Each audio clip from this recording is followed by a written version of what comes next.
Now reaction. Joining us from New York, Dinesh D'Souza. He's the author of the new book, Obama's America, The Unmaking of the American Dream. And he joins us now. All right, Dinesh, tell me what you think. Joe Biden seems to provide late-night comics with a lot of fodder, but there's serious issues at hand, and this country is facing cataclysmic challenges.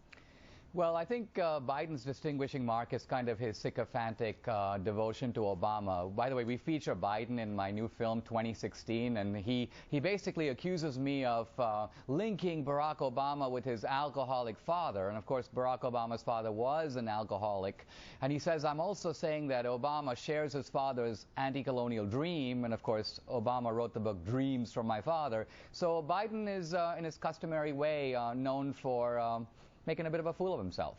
Well, but Biden can't be helping Barack Obama as being considered a serious individual to take over the presidency. I mean, if one Republican had said one of the things that Biden has said in the past 2 weeks, there's no end to the media caterwauling to get him removed from the ticket. I mean, it might be good for Republicans to have Biden on the ticket, but how is it good for the country? Well, it really seems hard to believe that 4 years ago Biden was brought on the ticket as a statesman who would add gravitas. But then, of course, let's remember that 4 years ago Barack Obama was seen as a healer and a unifier.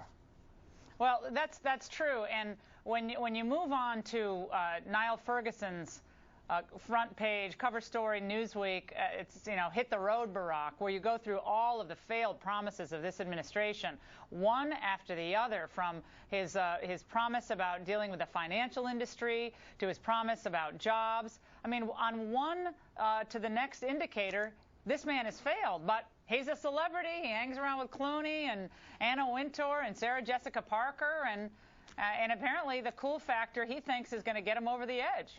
Laura, here I want to dissent a little bit from the Neil Ferguson article, because I think while it makes a cogent case against Obama, it has a premise that is fundamentally wrong. The premise is that Obama is a bungler. He's an amateur. He promised X, but he didn't know how to deliver, and he's falling short of his promises. See, I don't think that's it at all. I think that Obama actually has a very different goal for America than we often think.